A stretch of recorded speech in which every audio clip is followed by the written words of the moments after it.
So yeah, we're doing quite a few verses today. Matthew 7 verses 13 through to 29, which takes us right to the end, as I say, of the Sermon on the Mount. And what we're going to see is Jesus drawing together the kind of major themes and kind of setting up his disciples for what's going to come forwards, what's going to happen as we move on forwards. So I thought before we kind of actually get directly into the verses, I just thought it was worth kind of highlighting a kind of the flow of the structure of the verses we're going to look at. So we're going to see Jesus is kind of in verses 13 to 14. We're going to see Jesus kind of summing together the way's narrow, it is tough. Then he kind of then warns about teachers and preachers who are going to come as a sort of a stand-in for him. But those are wolf in sheep's clothing, because there are two kinds that are like that. There are those who are kind but don't have good fruit. There are kind who have some fruit. Oh, sorry, not they are kind. There is the kind of false teacher who has got no good fruit at all. And then there's also a kind of good teacher that has some fruit but doesn't have ethical growth alongside that fruit. There's also, he kind of highlights a sort of superficial way of responding to his words, and there's a deeper way of responding to his words, and there's a massive difference between the two. And then we have some final statements about Jesus' authority as the whole thing is drawn together by Matthew. So just kind of unpacking those things, we say it starts with so you enter through the narrow gate. So there is a kind of an admission in Jesus' words that what he has outlined, which has been covered by the 8 Beatitudes, the themes that we've looked at, mourning over sin, being meek, having your skills put in the right place, hungering and thirsting for righteousness, not because of the benefits you get in an earthly sense from them, because of the heavenly reward that's related to them. As he's talked about these things, the approach that we take in terms of our kind of our sexual makeup, that actually it's not just about not breaking the big taboos like committing adultery, but actually just the way we understand and approach each other. There is an admission by Jesus that this is a narrow gate. Now that's sometimes sort of disturbing. I say sort of disturbing, and it hits at one of the conundrums which is very hard to untangle in the New Testament, but proper scholarship all kind of recognizes it, but very often we ignore it because it's complex and we blur things into one. But what I mean by that is that there is a difference between the place of salvation and kind of authority in the kingdom. So, for instance, Jesus regularly, we tend to see everything since the Reformation purely in terms of salvation or not salvation. We're saved by faith. Have you had a real experience of the Lord? Salvation. Are you going to heaven, in other words? But actually, a lot of what Jesus is teaching is actually from within that place, from that place of salvation.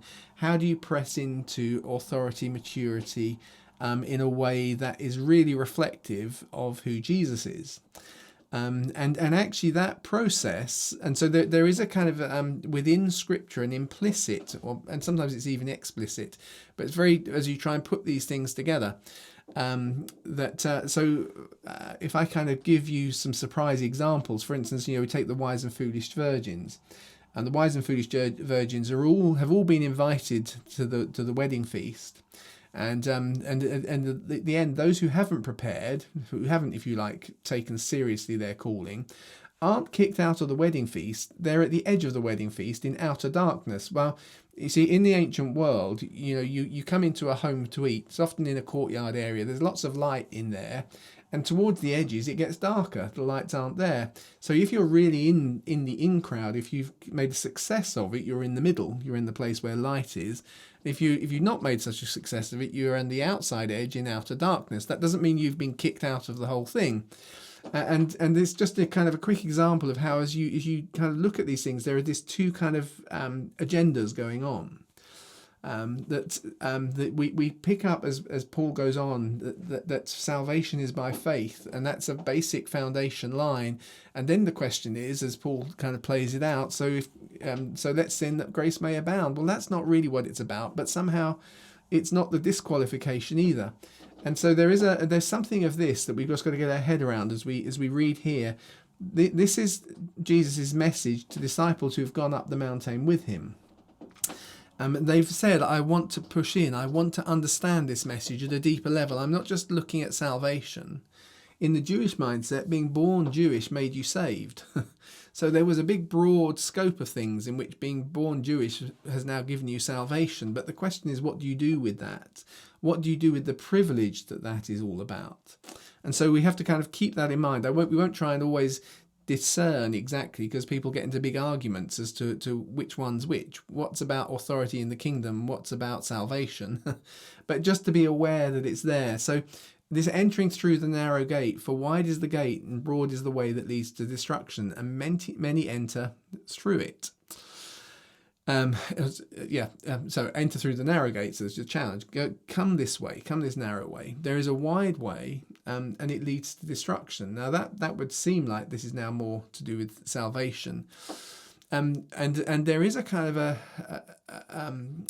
I suppose a warning within the process that we can seem to be on the path, but we will be totally missing it, and things kind of fall to pieces. While the gate is small and the way is narrow that leads to life, and those who find it are few. I do like the fact that Jesus uses the word find it, because actually there is an implicit thing, that actually the finding and doing it on your own is very rare. But of course there is a wonderful thing, which is part of the message, which is you can be shown a way. And probably there is a sense in which as we're in a larger community of those who are trying to find the way, it becomes slightly easier because you're not finding it for yourself. Others are kind of giving it to you, and there's a kind of a handing over in that process. But we do have this tension that there is something we're supposed to be growing in, that Jesus wants us to be growing in, that being a part of a disciple of his there are words and there are messages that he speaks to the masses. But for those who are right on the inside, there's something about the growth in the kingdom and the authority in the kingdom, and actually succeeding long term in this life, in living in God's purposes, not just for the one to come, that isn't going to be straightforward and easy. And that in many ways is a kind of reflection back on everything that we've had up to this point. So now Jesus starts to look forward, because he starts to think about what's coming after. So he raises, beware of false prophets, who come to you in sheep's clothing, so they look like they're trying to be like you are, but inwardly they're ravenous wolves. Now, he's already given us some hints of where they may be, because he's challenged us.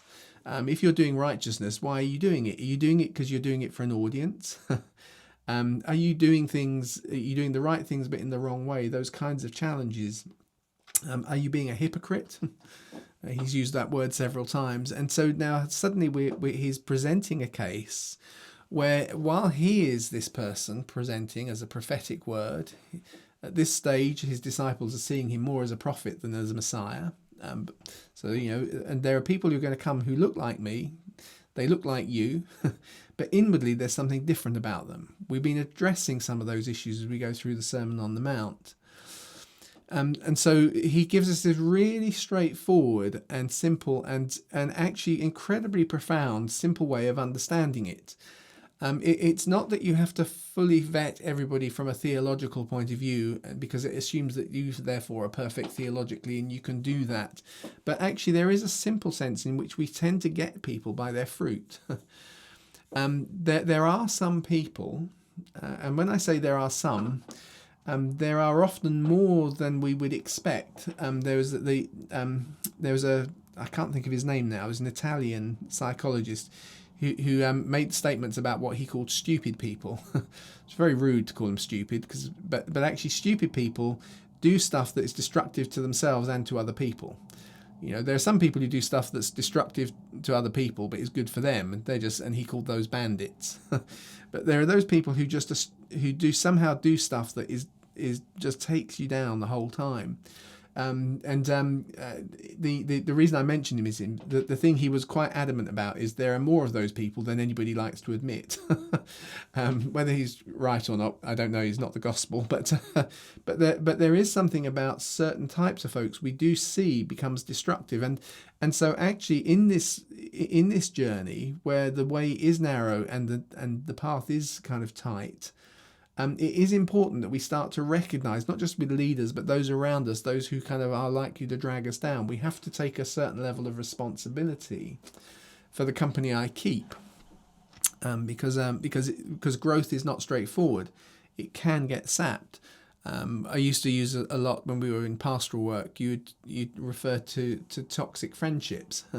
Almost everybody has a friendship somewhere that's constantly dragging them down spiritually.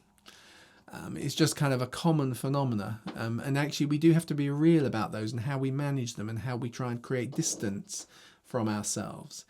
I try to remember where it comes from. I don't think it's a Jesuit thing. It's the kind of thing that Jesuits would say, though, which is you can see someone's future in the friends they keep in the present.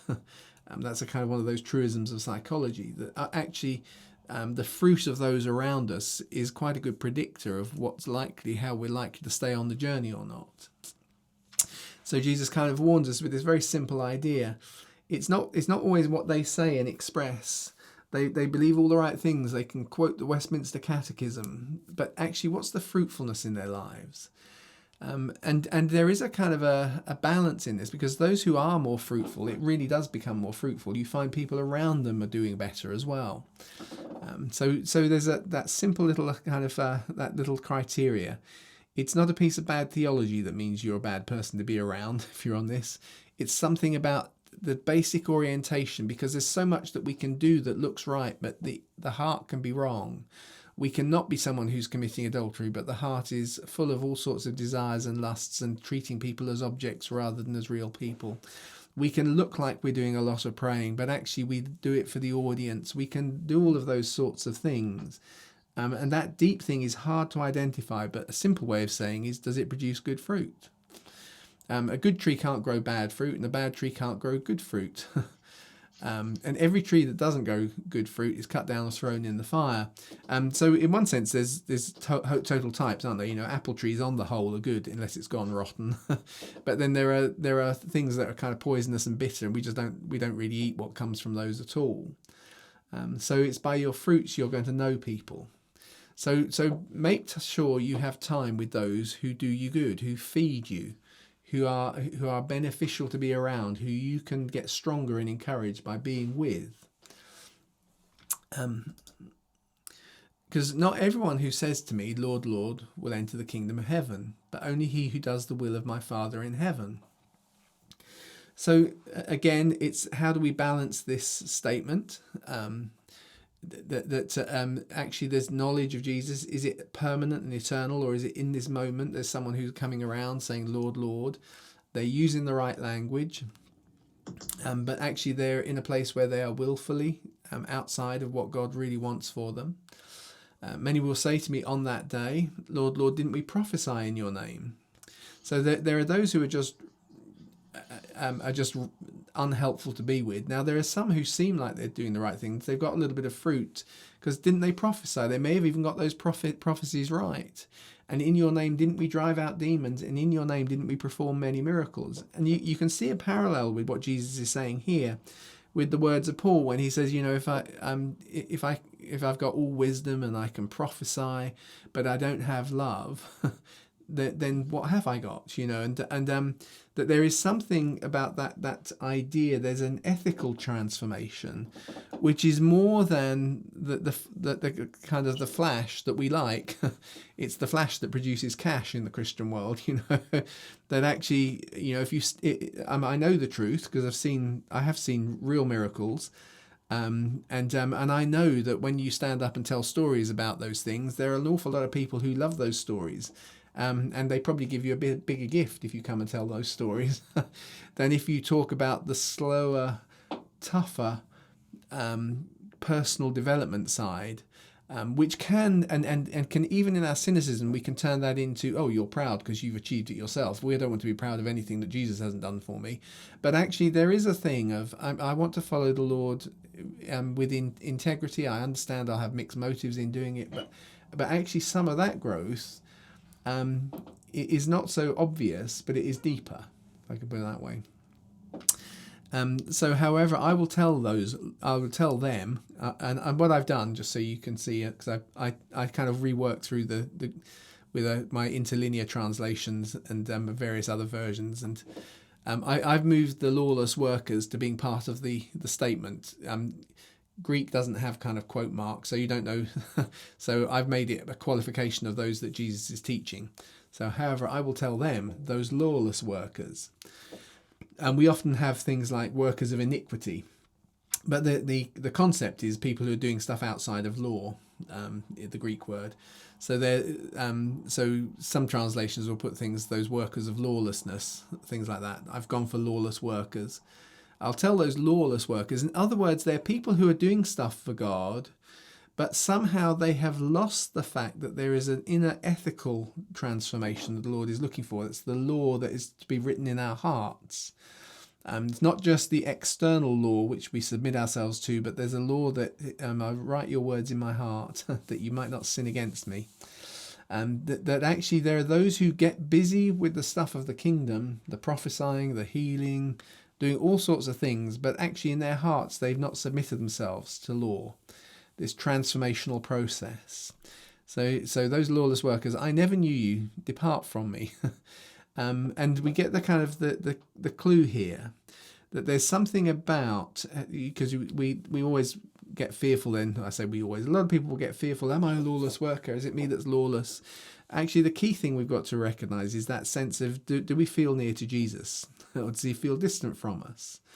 That actually there is a place where something of that sense of distance is actually a reflection on whether we're really keeping our hearts submitted to him, to allow him to do that kind of process in us. Because not everyone who hears these words of mine and does them is like a wise man. So, that word not shouldn't be there. That was where I was copying and pasting. I obviously left the not from a previous. It should just say, so everyone who hears these words of mine and does them is like a wise man who built his house on the rock. The rain fell, the torrents came, and the wind blew and beat upon the house. I love that little phrase. Jesus uses slightly different verbs and nouns in that phrase. You can really feel the drama. The rain fell, the torrents came, the winds blew and beat upon the house, but it didn't fall, as its foundation was on the rock. So these things, because Jesus is going to teach a whole lot of other stuff. See, there's a whole lot of other stuff that Jesus teaches. He teaches the apocalyptic sermon, which makes us all very good at spotting evil. He preaches parables of the kingdom. He teaches parables about how to do mission. He preaches a lot, but this really what he's drawing together, this is the summation of the Sermon on the Mount, is this something of this inner change, this transformational change that is the rock that becomes the foundation stone. But it doesn't fall because its foundation is on the rock. If we try and keep ourselves accountable out of the closeness of the relationship with these ideas, which are a radical retake, a review of the Ten Commandments, which are put in terms of the external constraints on sin, to actually now push us towards the roots in the heart that will produce and grow in a healthy way. If we stay with that and we try and make that our foundation, we try and keep it there with the right motives, then he there's that kind of promise that somehow what you do, even when you get buffeted, the foundation will basically stay strong. And then the contrast, but everyone who hears these words of mine but doesn't do them is just like that foolish man who built his house on sand. And it's sad you read these words, because I'm sure if anyone's been in pastoral ministry, you every single person who's ever done anything in pastoral ministry will know so many folks who become like that foolish. It's kind of, grace has covered me, that's okay, I'm covered by grace, it's not by works, I've done this, well, I'm not really bothered about that. Now, I'm not saying one failure and everything falls, but it's actually the way in which we treat it trivially, if I can put it that way. Remember that one of the last things we looked at is those who mourn over sin, who take their own sin seriously, who are pointing the finger, suddenly realise that there's three fingers pointing back at them, and they need to remove the plank from their own eye to see clearly if they're going to be helping others.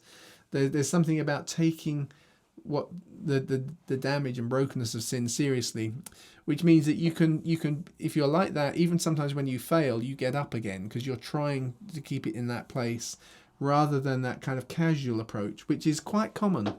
I think Jesus anticipates it right from the beginning. that we've turned the grace into licentiousness, as Paul would kind of put it.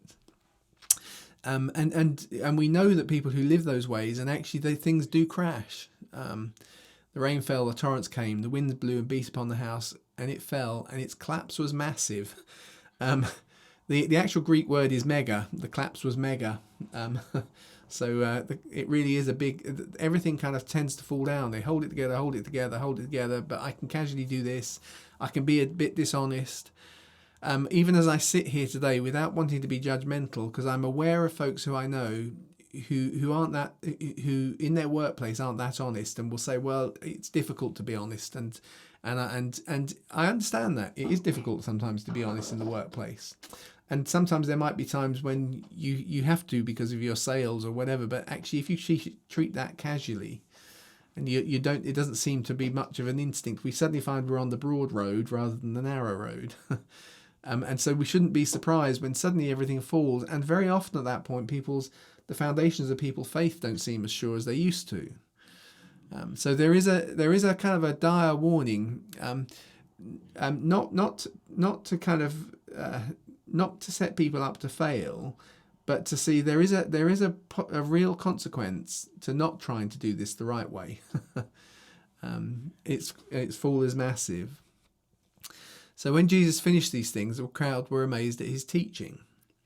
Now remember, the whole of the Sermon on the Mount has been predicated by the idea of the kingdom of God and righteousness. You know, the poor in spirit, for theirs is the kingdom of God. This is about pushing into something of the authority and purpose of the life that God has thought for us. It's coming under his authority, his kingship. And salvation is an element of that, but it's not the summation of all of that. Salvation is much more basic. The kingship of God in our lives reflects that actually I'm living as his subject with the authority that brings, and so on. And so how we understand and disentangle those two issues, the kingdom and salvation, the gospel of the kingdom or the gospel of salvation, those are slightly different things. The Bible talks a lot more about the kingdom of heaven, the kingdom of God, rather than the gospel of the kingdom, rather than the gospel of salvation. Salvation is the first step in the process.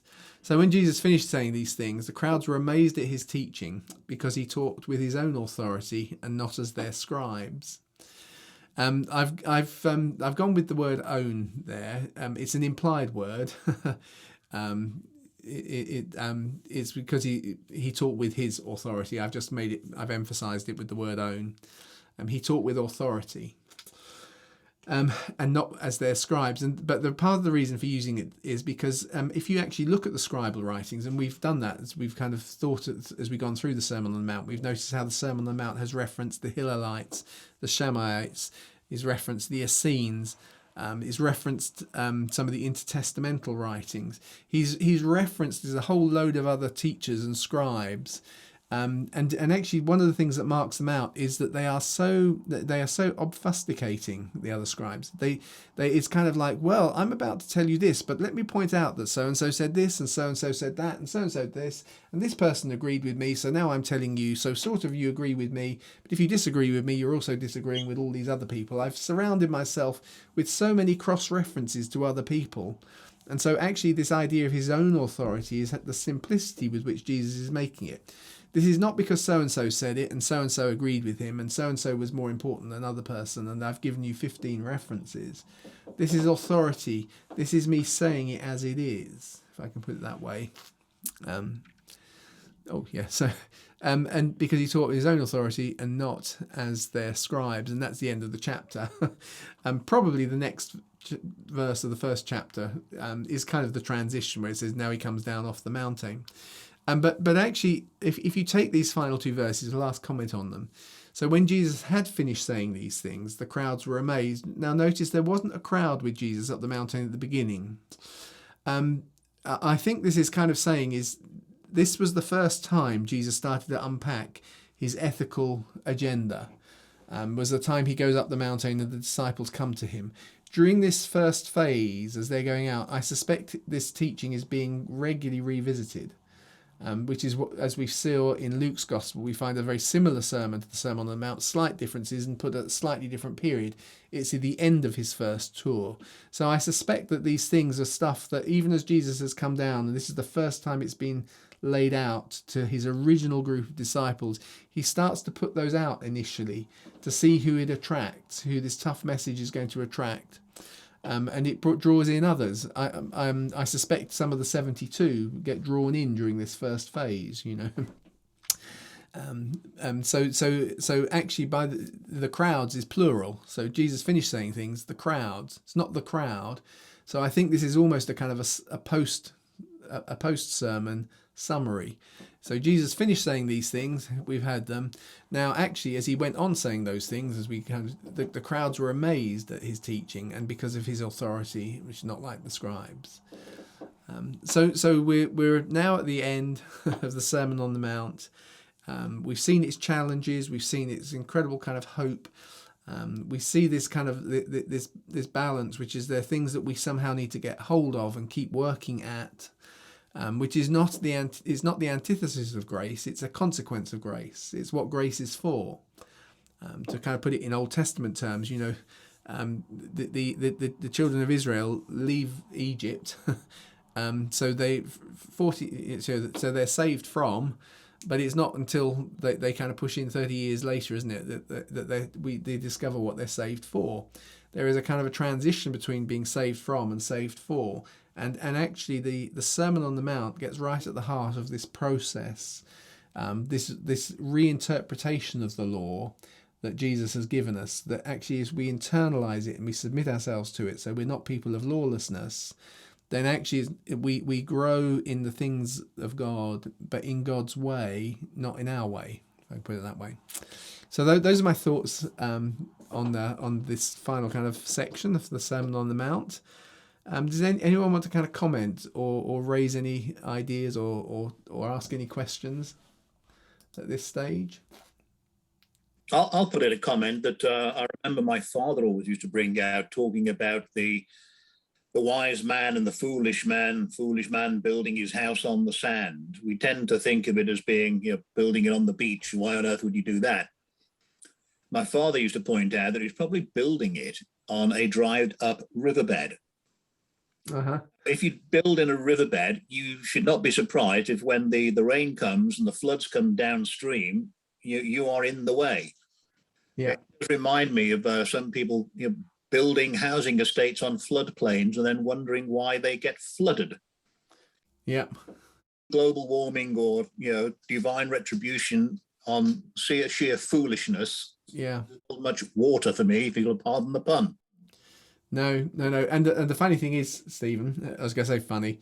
I saw these little YouTube videos popped up the other day, which was 5 engineering disasters. And one of them was this enormous thing that they built in this. They got about halfway up. So it was half built. It was in New York. And they discovered that actually one of the piles wasn't on bedrock; it was on just mud and sand. And so they actually, because it was in New York, of course, it had to be dismantled a floor at a time. They couldn't just kind of blow it up and have it all kind of crash down. But the thing is, you know, you see the pictures of it; it's suddenly getting very high because it starts to tilt. And it was already at something like 40 centimeters off by the top when they were about halfway up. And so you think these issues. They're very real illustrations. People still do it. They still don't survey properly. It's been going on for a long time. And when I was in Mexico City, you know, the cathedral there in the main plaza, the Zócalo, downtown Mexico City, is built on the old lake of Tenochtitlan. Right. Because when the conquistadores arrived in Mexico, of course, the Aztec Empire there was a series of causeways. Right. Center of the lake, and the Spanish drained it all and then started to build basically on the floodplain. Yeah. Yeah. So it's a very real illustration, isn't it? It does happen. It does happen. Yeah. No accounting for foolishness. Nope, there isn't. But any other comments or thoughts? Yeah, I think that the Sermon on the Mount is something that I tend to gloss over because it's very nice. Yeah, blessed are these and blessed are they. And I think, I want to get into John's gospel and I want to get into the Acts and the epistles. And so to slow down and to get a feel for some of these things, I'm finding helpful on that. So I'm going to have to go back and look at these. So thank you for that. Yeah, and I think the challenge of growth is always awkward. That's why I'm saying it kind of is nice when we think, oh, we're all going to grow, but actually the process of growth is often quite a painful thing. You know, we actually talk about growing pains because when teenagers grow fast, they can sometimes get pains with them. It's just I'm being stretched, and that's why I often find it's a double-edged sword. The Sermon on the Mount. There's some things that I think, wow, fantastic, and other things I'm thinking, great, I've got to apply that to me. But we it's really key in many ways that we understand the whole communication of God in its fullness, which is actually a message of grace with challenge in it, and the challenge becomes a hope because actually it's surrounded by that grace. Good. Any other thoughts or comments as we're coming towards the end of our time? No. No. Good. Well.